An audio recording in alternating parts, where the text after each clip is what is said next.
Well, ladies and gentlemen, we're going to start. My name is Bill Milam, in case you don't know, and I'm here at the Wilson Center, and we are very honored to have Saba Gul Khattak with us. But I thought I would set a couple of ground rules first. Those of you who are sitting along the sides, please don't back up real fast, because there will be a food disaster behind you, I think. That's one problem. But the second thing is really just to congratulate myself. I mean, I guess, you know, it must be us up here that drew such a large crowd. Talk about the population bomb. You people have made a people bomb for us. This is the largest crowd I've ever seen in this room. And I hope that you will find the proceedings as interesting this afternoon as they were this morning. And since we're going to be running late, later than the schedule says, we'll get started without too much ado. Saba's bio is right here on the inside page of your bios, of the bios. So I ask you to read it. She said, I asked her if she wanted me to add anything, and she said, just that I'm a feminist in Pakistan. No, I'm not going to add that. And that's a good thing too. She is, but she's going to talk about the social sector. She says she's not a demographer. She is a lapsed political scientist, and that's probably no. I better not say that. Anyway, let's get started. Here are the only other rule is that she will talk until she's finished, and then we will have questions and answers, and I will not necessarily ask the first question, but I certainly will claim the right to point to who I want to ask a question. That way we can load it up in our favor. There's only one more thing I wanted to say, and that is that this morning I jumped up and asked a question, and I had 3 parts to it, but the glare from the chairman was so heavy that I forgot the third part.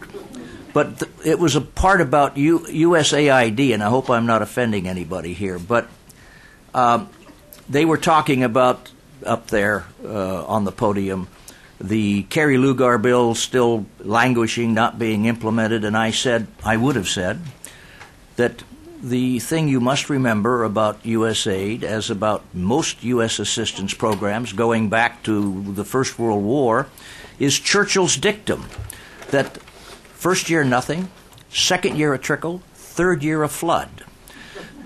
And so 3 years out, you'll probably have a flood of Kerry Lugar assistance, more than can be perhaps handled. But and I know that they're still recruiting. I just got a call the other day from a very good friend of mine who's a retired aid officer who is being recruited to go to Islamabad, and you know they're still getting around to that. So it's going to be a while. But let's hope nothing goes wrong in the meantime. Saba, do you want to get up and talk now? You could sit down and talk or get up and talk. I have to. Oh, you have to get near the... That's right. Okay. Good afternoon, everyone. Pleasure to be here and speaking on population policy planning. And I basically wanted to... Yes, no, I was going to add, but thank you for reminding me. Men are always very helpful. Sounds like a true feminist. I was going to talk about the politics of it also, even though I'm a lapsed political scientist who doesn't know quite where things have gone. And I guess that's when government sometimes can pick you up. Just want to tell you what the outline is of my presentation basically wanted to talk about the challenges of population policy and planning in developing country contexts, and a lot of that has been talked about this morning. Then the new political developments that were also touched upon this morning, the abolition of the concurrent list, the 18th Amendment, that is. The present and the future, what Moeed talked about in terms of youth radicalization, population projections, and then talk about a more holistic approach to policy. Well, what were the challenges? And, yes, many people agree that Pakistan's population welfare program has some limitations. We've all spoken about that, heard about it this morning.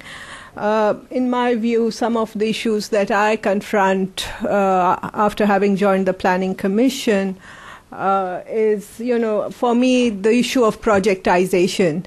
Both as at a conceptual and implementation issue. We've become so projectized in our approach that we sort of lose the bigger picture. And so in the process of, ticking the boxes, and everyone loves those boxes, which sort of don't make a lot of sense to me personally, but there are all those boxes and indices that projects require you to do, the logical frameworks and so on and so forth. But in that context, I think a lot of your overall larger context direction gets lost. Inadequate social mobilization. These are issues that we would be talking about: weak community outreach, limited ownership of the population program by provinces, weak functional integration at the service delivery level between the Ministry of Population Welfare and the Federal Ministry and Departments of Health. Now, they're also severe, that's one aspect. The other aspect, of course, are the budgetary constraints, and we always hear about allocations and releases. This has been sort of a favorite for many of us on the civil society side. We've always raised this issue that the allocations are there, the releases are not there, the money is neither released on time, nor is the entire amount given. So that results in sort of poor implementation. And just to sort of demonstrate that, I'll just go to the next slide. And this gives you the financial outlays for the population program, and the amount is in billion of rupees. And what you find is that the plan allocation was sort of from 2003 till 2002 till 7, and then 8, 9 were extensions. So the plan allocation is usually a lot more, it's more ambitious, but then the PSDP allocation, the Public Sector Development Program, that allocation is what one really needs to look at. So that's the second column, and that, as you can tell over the years, has sort of increased consistently. There, where it says R in 2008-9, 2009-10, that's revised to a smaller amount. So 3 million in 2008-9 and 9-10 is 3.6 billion, sorry. And the main reason, of course, is 2007, Pakistan experienced political change. There was the lawyers' movement. There was a lot of also internal security issues, and then there was the world. It was inflation, the world economic recession. So Pakistan's economy was hit, and the result is that we had slightly lower allocations and had to revise these. However, overall, I find, and then releases and expenditures are also given. Now, these are issues that do pose problems, because when you plan something and the releases do not match up, or releases take place in the last quarter of the year when you do not have enough time to utilize them, at the end of the day it's shown as, expenditure, you are not utilizing it. But and this is not just the population ministry. I think this ministry has faced fewer problems compared to some of the others. But at the end of the day, your planning cannot take place without assured allocations and timely releases. That is the point I wanted to make through this. Right now, the demand for this year was 8.6 billion. However, 4.1 has been allocated. I don't know how to go back. The entire program, the amounts that we've talked about, is on development budget. That means that all the salaries, and when we spoke about projectization, all the salaries of the people who work on the population program, their salaries also come from the same budget. They are not on current budget from where the government salaries go.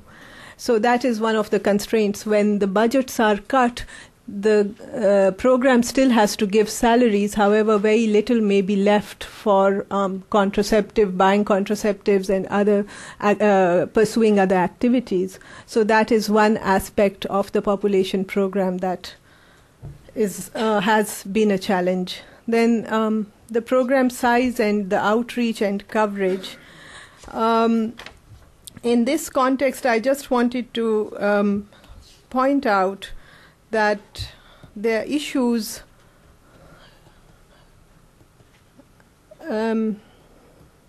should go on. The population program, we've been talking about the 18th Amendment, and this is the issue of coverage. We've been talking about the devolution of the program since 2002. So this is not something new. Since 2002, there have been attempts to devolve the program, the entire program, to the provinces.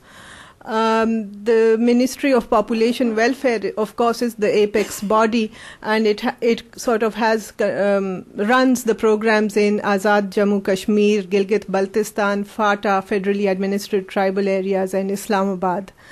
Then there are, of course, the population welfare programs that go down to the district and tehsil sub-district level. The federal government funds this entire program through its public sector development program, although the financial, administrative, and operational authority lies with the provinces. So to a great degree, the program has been devolved to the provinces. However, the challenges remain because the money goes from the federal government. The idea was that slowly the provinces would take over the salaries of the people who work in these programs. However, the provinces were not willing to do that, and so there was constant pressure upon the federal government to continue with the PSDP and, in fact, to continue to increase the budget. So, just getting into the nitty-gritty of planning and policy planning and implementation, I'm trying to point out what are the practical issues that one faces. So that is one aspect. The coverage, of course, is rather limited because, you have a delivery system that has limited coverage. I've given the numbers that are the latest available to the Planning Commission. There's a network of 3,316 centers, right, and, mobile centers, reproductive health centers, family welfare centers. The regular employees are about 27,000 social mobilizers. If you include them, then there's 32,000 employees to cover the entire country. Obviously, they cannot cover the entire country. The target population is large and spread across a vast and varied geographic area with differing per unit costs. This is the other aspect that I have found to be a little challenging. We have places like Balochistan, which are huge in terms of territory, but sparsely populated. Now, to have your outreach system respond to them, access them, you require far more funds to cover each person than, say, in a dense urban area.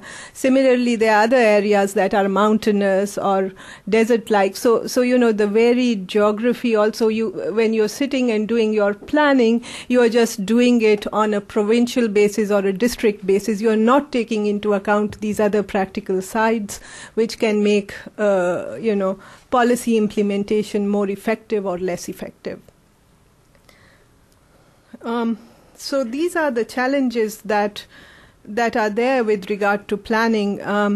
What is it that the draft population policy that has been talked about since this morning is doing? Well, first of all, the draft policy, Zeba said, I can't remember how many drafts. How many? 10 drafts. Obviously, a consultative process if there are 10 drafts.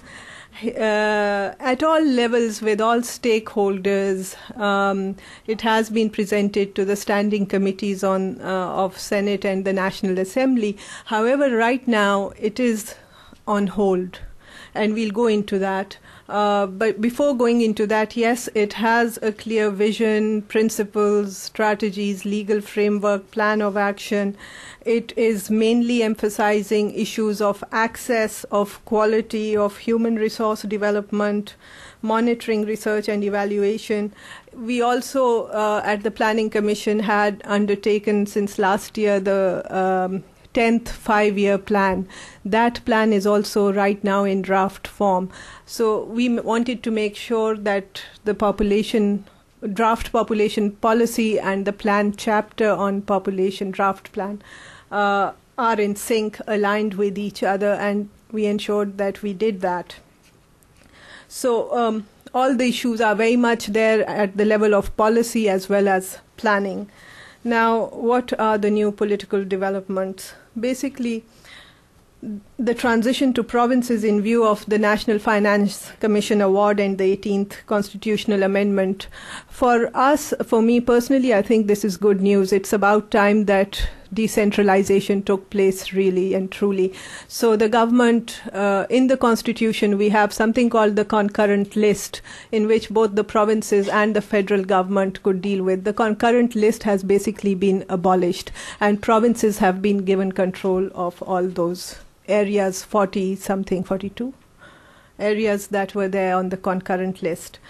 Also, I want to point out that the government recently also declared education to be a right. It was there in the Constitution under principles of policy, but now it has been declared a right. So every child in the country has to be enrolled in a school. That is the other positive development in my view.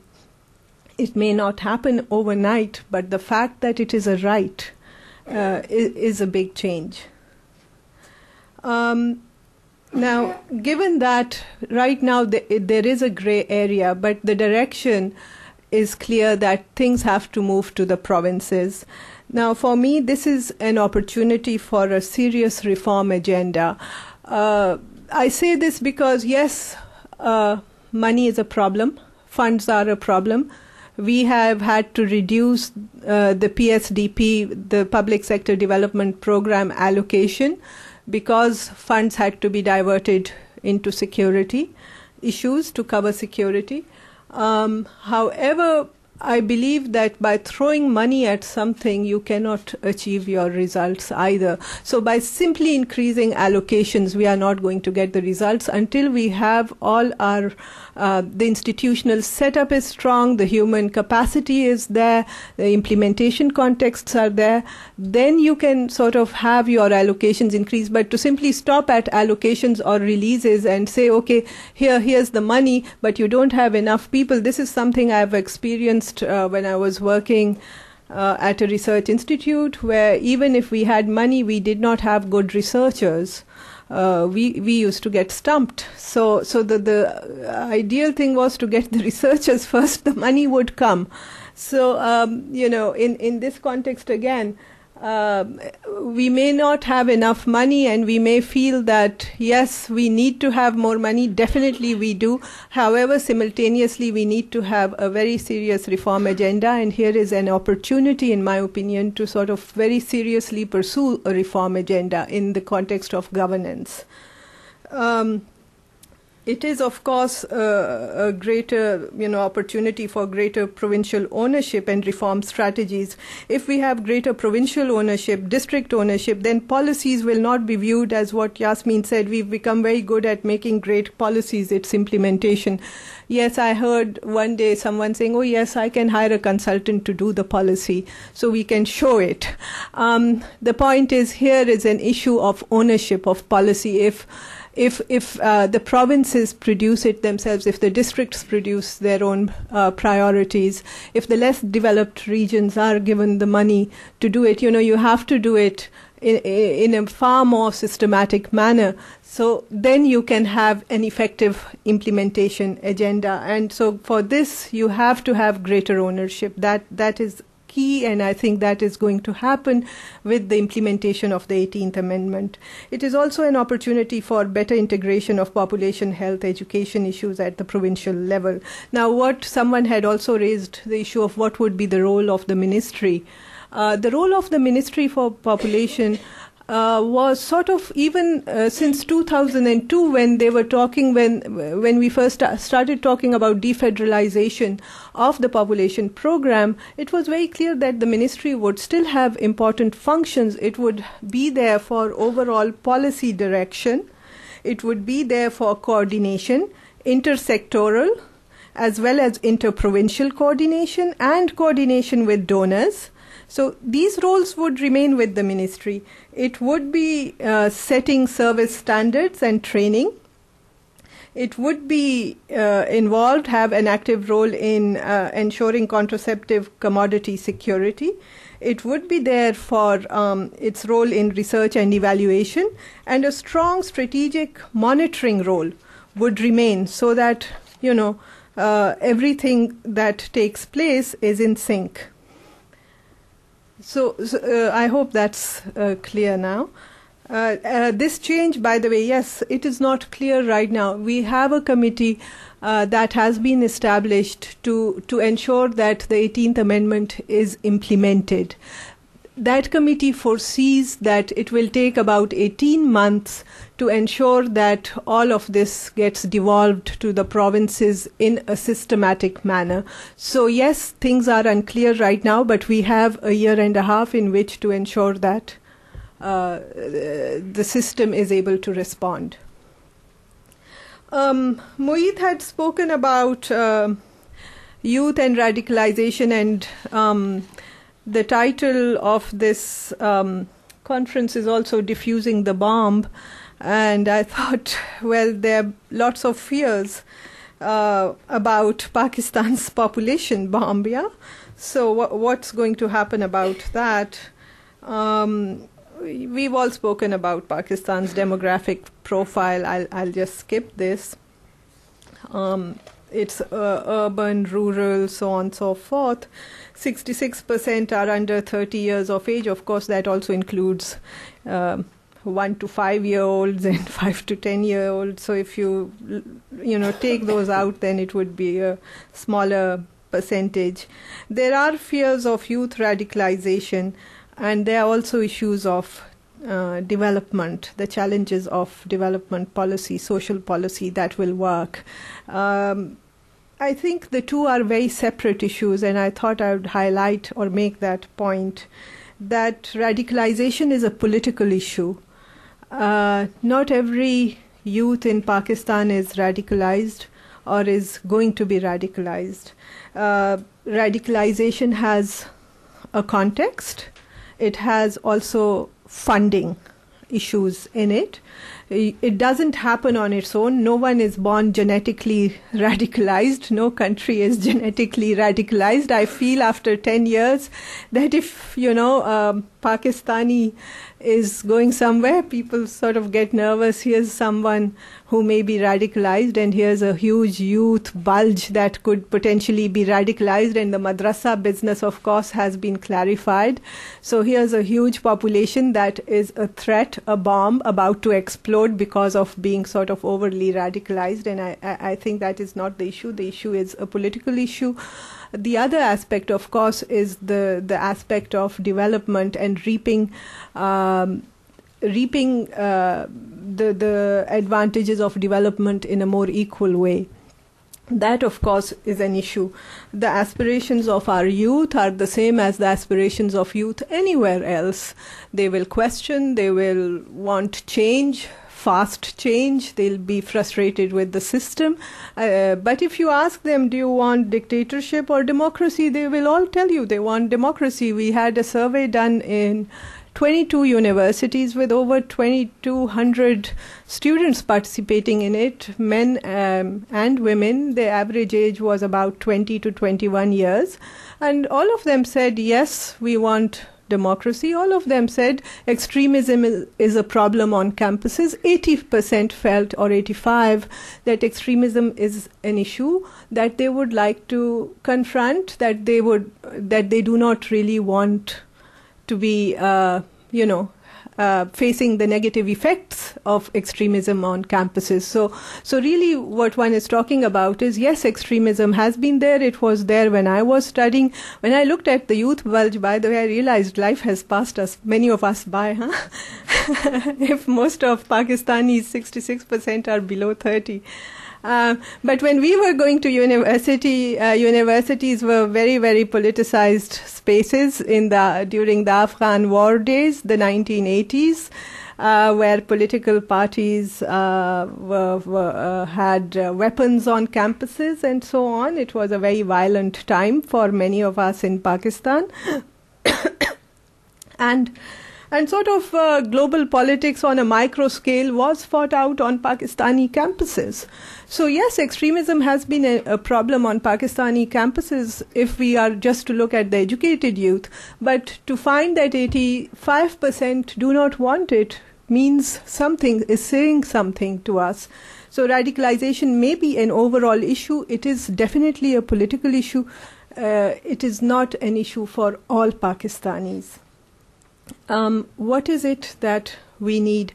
We can talk about contraceptive security, we can talk about fertility rates, but what I believe we really need is an integrated social policy approach. We've spoken about how investment in women, in women's jobs and so on, in their education will give us high returns. But I also want to make an argument from the perspective of social and economic justice. Since the 70s, one has heard this approach of, okay, if you invest in women, it will give you benefits. I think it's time we moved on from that argument, rather instrumentalist manner of looking at things. You invest in women because they have rights. You don't invest in them only for the sake of some immediate policy gains. Yes, those will come, but fundamentally, if we have our longer-term vision in terms of economic and social justice, then we can have our agenda right. So for me, an integrated social policy approach would be important, and that, of course, would mean strengthening the links with health and education, definitely.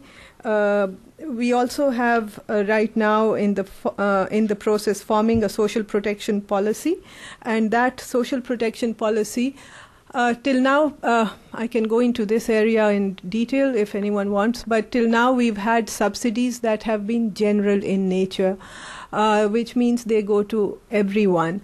The government under the IMF program has had to lift many of the subsidies and make them into targeted subsidies. Now that came under, the social safety nets. But the social safety nets were or are a simple cash transfer program in which you give money to the poorest of the poor. And if there's only so much money, X amount, then Y amount of people will benefit from it. However, right now at the Planning Commission, what we are doing is coming up with a comprehensive social protection policy rather than only social safety nets, which are a subset of social protection. And the social protection policy can have conditional transfers in terms of, whether you have your child immunized. Right now, by the way, one of the best features, I think, of this program, the Benazir Income Support Program, when it was started from the social safety nets aspect, was targeting women. the only women can receive the cash transfers. That has resulted in a huge change in terms of women getting registered and getting their national identity cards. For many women, that fundamental right wasn't there before. So that has brought in a big change. And people who used to say, oh, this is a very conservative society where women will not do this, that, the other, men control them. Men are the ones who are bringing the women to the different places to get their wives, sisters, whoever, mothers registered for the program. So that's a big change coming around in Pakistan.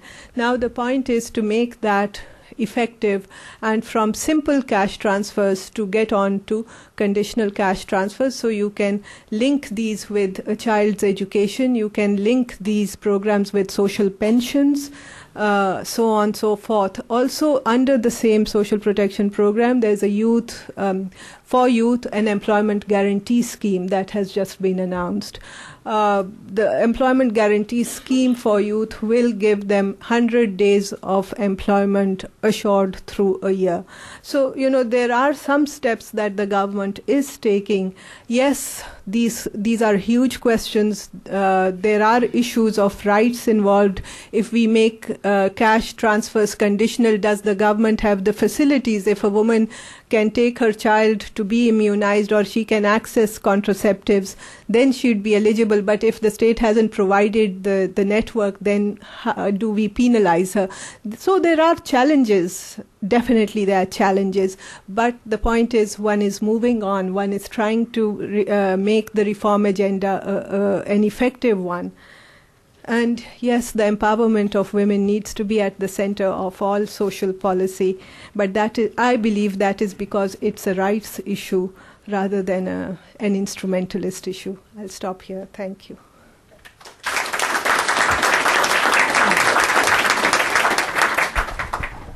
Saba, do you want to stay at the podium, or do you want to sit down for the Q&A that we will now undergo?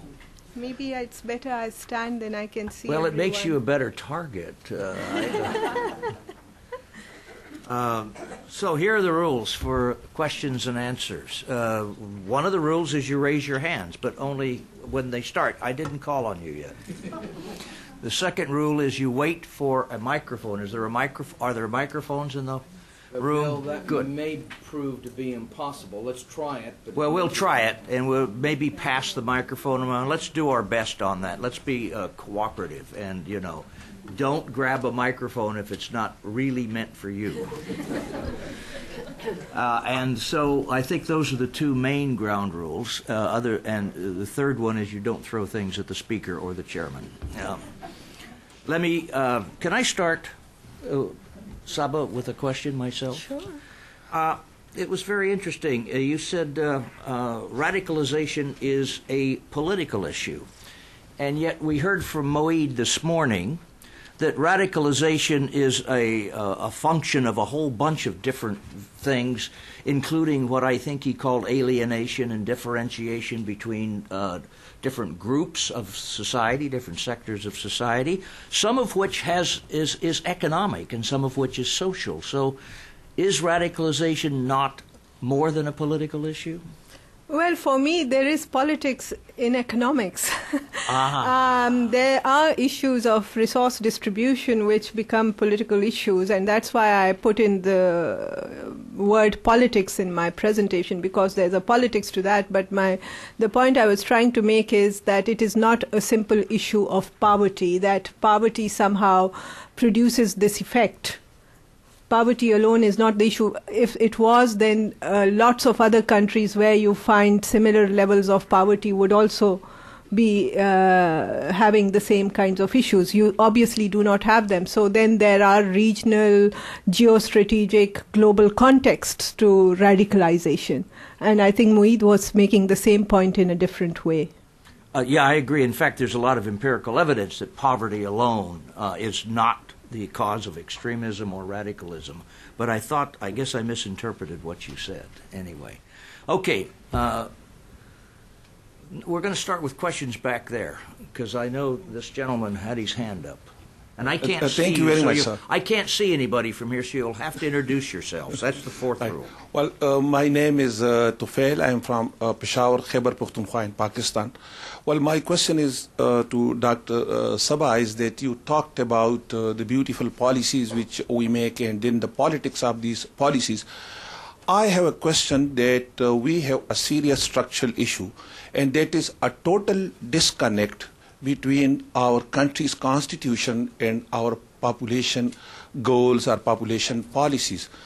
On the one hand, population is the denominator for everything, from the federal divisible pool, the allocation of resources to the provinces, our quota in jobs, jobs quota, and our representation in parliament. All is based on population.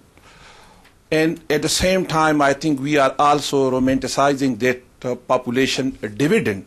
So in such circumstances, after the 18th constitutional amendment, then what is the real incentive for the provinces to go for a robust population control or population welfare program?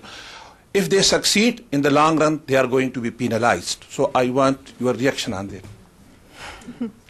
Okay, that's very interesting. But as you know, that the NFC has changed the formula. It is no longer a simple formula based on population. And that is what I was referring to when I was talking about per unit costs. For those of you who may not be aware of it, the National Finance Commission Award has changed the criteria, and resources are no longer given to provinces solely on the basis of population. While we may disagree with the weight that is attached to population, yet other factors have been introduced, and with time, perhaps with advocacy, can be changed. And that's the context in which I was talking about per unit costs. In a province like Balochistan, we may need to allocate greater amounts and invest more because of the simple challenges of reaching out to people in a very tough territory where, you may have 6 households in a village that is 300 miles from anywhere else. So yes, these are the issues that are the challenges for planning and policy implementation. And I think with the NFC, that process has begun of allocations beyond simple population numbers. Okay, I'm going to try to be balanced. So we've got one back there. Is there anybody a hand up on this side of the room? So down here. Here's a hand up. You can ask your question. I don't want to wait for a mic. No. Just ask your question. Stand up and ask your question. Loudly. Okay. I'll try. Loudly. I'm Ed Barry with the Sustainable World Initiative, which is part of the Population Institute. And it seems to me that we've talked a lot about resources today, but we haven't mentioned natural resources. And it seems to be left out of the dialogue. But and I think we all recognize that we need ecosystem goods and services to support economies. And when you look at Pakistan and the level of resources and biocapacity, and then you compare that to the population, and you do a calculation that says, what if every citizen of Pakistan lives like an average citizen of the world? You'd support about 23 million people. Not 230, but 23. So I guess my question is, how do we get natural resource capacity into the dialogue, and is it a part of the population policy? Okay. Climate change is certainly an issue, and we are climate change. In that context, I can address what you're saying, and that is certainly on the policy agenda within debates at the and very actively being discussed at the Planning Commission. How much of this aspect is in the population policy? No, I'm afraid it is not reflected. But in an overall context of social policy planning, yes. Whether because Pakistan faces natural disasters every year, we have to look at whether it is famine, whether it is drought, whether it is floods, these are sort of recurring events and resulting from climate change overall. So those contexts need to be there. I agree with you entirely. In fact, I meant to talk about it and put it into a slide. I forgot. My apologies. But yes, it is I acknowledge that it is not debated enough, and it is not at the center of discourse. I have a question for you later on, but let's go to questions from the audience. Anybody else want to rate? Oh my goodness! Yes, go ahead. You'll have to stand up and talk loudly. Mustafa Sayyid. I'm interning in the Asia program with Dr. Lodi. Louder. Louder. My name is Mustafa Sayyid, interning in the Asia program with Dr. Lodi and Dr. Litworth in the ISS. My question is in regard to the Benazir Income Support Program. You talked about how women are getting liberated in a way and going, and society is changing that way, but where in a society where patriarchy is so entrenched, a program which is, I think, doesn't like provide a sort of illusion rather than actually provide a concrete change, because there's an argument that they're just serving men's interests at the end of the day, coming back and giving the money to the head of households. So how does that in the broader picture actually contribute to a substantial change? Everybody hear the question? Yeah. Okay. Okay. Substantive change, in what sense? If you mean a qualitative change, I would argue yes, there's a qualitative change as the BISP is becoming known all over the country. There may be reservations from many quarters feel that it is not doing enough. That only, you cannot empower a woman by giving her a national identity card and think that's it, over, she's empowered. No, she's not. But considering that with the national identity card comes her right to vote, comes her access to various utilities and so on, yes, there is some empowerment taking place. That it is inadequate, I agree. But going from point 0 to 10 is better than going backwards. Okay, thank you. I've just been slipped a note by the same person who glared at me this morning when I asked a question, our former chairman. He says that we need the microphones because the people who are listening on the webcast won't be able to hear the question if we don't use a microphone. Therefore, we're going to pass microphones around. This means you'll have to wait after you stand up and wave your hand, or whatever order you do it in. So who's next? Miss Constable is next. I defer. I really should defer. Pam. So should he? So Pam Constable with the Washington Post. I'm a fellow here at the Wilson Center. You were talking about the difficulties of delivery service, mentioning the vast and varied, very difficult, literally physically difficult to deliver services in terms of family planning and population issues. I wanted to ask you a question really about public attitudes.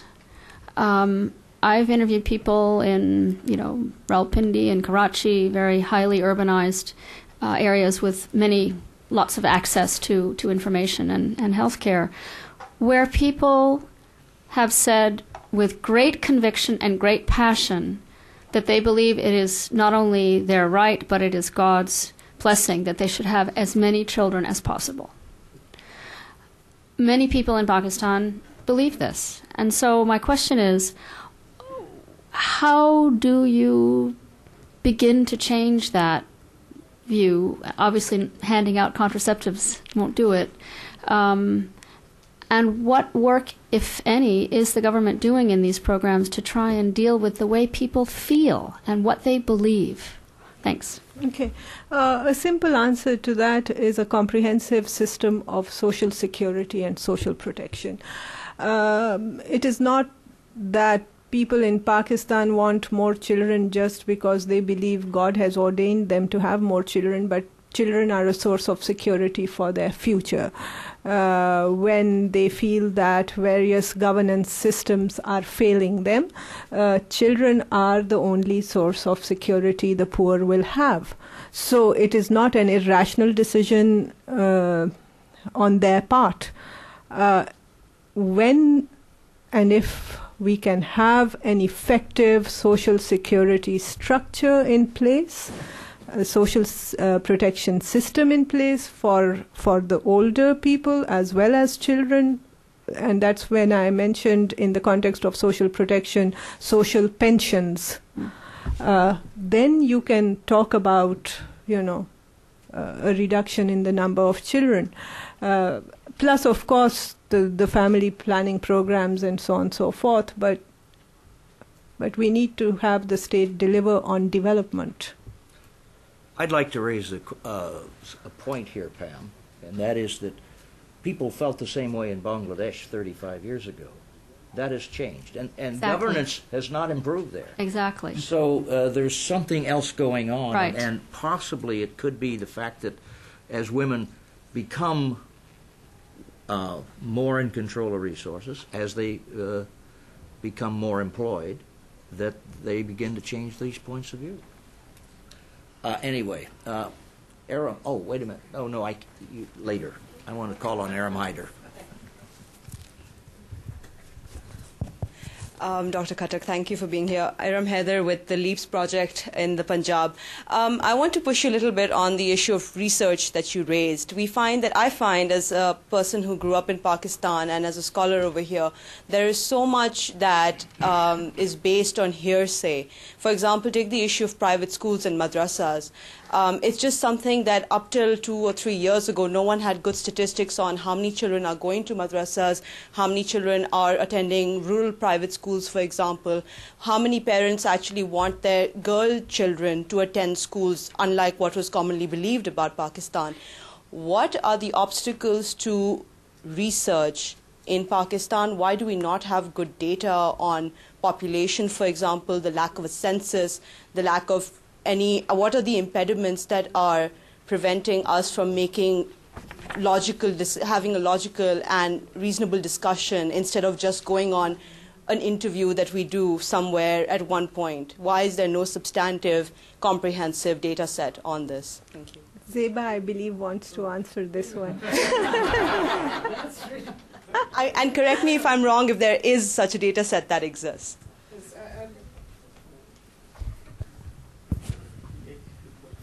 I would like to answer this question and perhaps a little bit the previous question.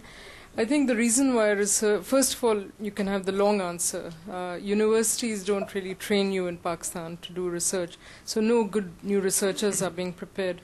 But I would say the real answer is really there's not much appetite or appreciation of good quality research, and that's why it's not being done. I mean, quick journalistic pieces are what gets the news, and this the research on the madrasas is a good example. There was a report by, I think, the ICG group, and of course your group refuted it correctly. It's totally different numbers, and I think there was more appreciation in a way initially for the first report because it caught people's attention. So I think that good quality research, and I would again point to the donors here, don't have the patience to wait for the good quality research because it costs money. And it usually takes time. You need 2 to 3 years to do a decent study, if not longer. And everyone wants quick answers. So I think it's not that we don't appreciate it, but it's difficult to do research in Pakistan. The other thing about, I think Pam Constable's point is, if you got these answers across the board, I'm quite surprised because, we've done the DHS, we've done about 6-7 surveys in the last couple of years, and it's this unmet need, which is one of the highest in the world, and this one unwanted child on average declared by women themselves, and as high as 1.6 amongst the poor. So I'm quite surprised because I think what I see is the very, very visible, and what depresses me is really desperation amongst women and amongst poorer women in particular to have fewer children. They desperately want to because they recognize that it's bad for their health, bad for the health of their children, that they cannot educate them, and so on. So we've got totally, and we do sample surveys on the Federal Bureau of Statistics national sample. So I think it is another reflection of you can go in and get the answers you want, but to do the research, it really is more difficult, but I do think that you do get the correct answers. Thank you. Since the microphone's on this side, why don't we get a question from this side? I just want to make a small comment on research. Having worked at a research institute and headed it for 5 years, it is very, very challenging in Pakistan to get funding for research, for anyone to appreciate that research is relevant in any way. Donors, many of them turned around and told us, why do you need to do research here? We will do the research. You just manage and implement what we are telling you to do. We've had to contend with all that. Most donors, interestingly, when I was working at SDPI, 70% of our research grants came from donors based outside of Pakistan rather than those inside Pakistan, because most of them wanted to show service delivery. They would always tell us that what will we tell our taxpayers? They would like to have a picture of a young girl reading a book, because that would send all the right messages. But to invest in research, what could they show for it? A report? No. You are? Heather, Jeff, and thank you very much for your presentation. Policy, democracy, and governing are the tripod of development and growth. You mentioned that education is right for the woman. How do you see in that tripod that this right can be given exactly, timely, and so on to proceed? I mean, where Pakistan stand on governing our democracy? I mean, from what we see on the news, I don't know. I don't know what you see on the news here. We'll take it later. Go ahead, sorry. But I mean, given the recent developments, I think democracy, anytime, it may have its problems, but the answer is not to get a military dictatorship. The answer is more democracy. So that is one thing. How do we ensure that women get their rights? Well, for one thing, I think something positive has happened when the government declared education to be a right. That's a huge change. It's a constitutional amendment. The Constitution gives you this right, so you can go to court if you are denied the right. We also have an education task force that is looking into issues of access. Certainly, the government cannot go and build enough schools right away to ensure that every child is enrolled, but the government can certainly give that money to the private sector to ensure that more and more children are enrolled, and all policies for various reasons, multiple reasons, are engendered. Now we are even engendering our PC1s and so on, which will also go into the provinces. So the point is, yes, change is slow at one level. At another level, I do see very, very positive developments taking place. And yes, the government is looking in other directions besides investing in more and more buildings. We don't have the money to invest in more school buildings or BHUs, and it's time that we came up with innovative ways of ensuring service delivery rather than building structures. I cannot continue to ignore Bob Hathaway without getting in serious trouble, and he has a microphone available to him, so perhaps you could pass that down. Saba, thank you for a very helpful analysis. I've been struck throughout the day so far, though we're going to remedy that in the next session, but I want you to sort of jump the gun. I've been struck by the fact that we've had a lot of discussion about the role, things that the government of Pakistan, federal level or sub-federal levels, might do, should do, is doing. We've had some discussion about the role of the international donor community, but we've had almost no discussion about a third component, which I happen to believe is an important component, and that's the Pakistani private sector. Can you tell us to what extent, if at all, the private sector fits into the calculations and the deliberations of the government, you and your own colleagues? How do you, if at all, plan to use the energies and the resources and the talents of this private sector to help address some of these national problems? Yes, public-private partnerships and so on have been sort of debated for the last decade. Partially they have delivered in some areas, partially they've been disappointing in other areas. In the context of the population policy and program, Zeba is better, and Professor Nizam are better equipped than me to comment on how the public-private partnership has panned out, but in many instances it has been a bit disappointing. Bob, what's the timing? How much time we got? Why don't we have maybe one more question? One more question, ladies and gentlemen. Who do you want? I've got a question. I have to stand up because I can't be seen by you over the podium. And how long have you had your hand up? I didn't time it. You got an auditor? All morning and afternoon, I know. Okay. Do you have an email address if we want to follow up with you with any more questions? That could have been asked afterwards. And you can do that afterwards. Any more questions? One more question. I see a lady over on the side here. Thank you. Thank you, Saba, and congratulations for becoming the first female member of the Planning Commission. I just wanted to ask a question, clarification rather, about the integrated, holistic social policy approach that you talked about that's up there on that slide. In Pakistan, what we've seen happen in terms of social policies has either been a social welfare or a social protection, a safety net kind of approach, or we've looked at social development as social sectors, health, education, population. What we haven't seen is a social development policy per se. Now, when you talk about an integrated social policy, is there such a thing as a social policy or a social development policy? Or are we still looking at social as in the social sectors, health, education, population, and social protection?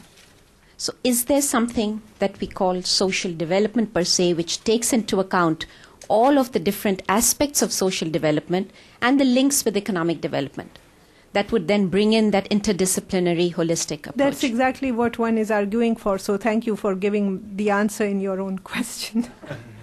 That's exactly what I'm arguing for. It's not there at the moment. No, it isn't, but that is what one is saying. This is the direction in which we need to go. That's the answer? Yes. Okay. So you answered your own question, I think. I think that we're out of time, and I want to say to all of you, thank you very much in this very crowded room for being such a kind audience.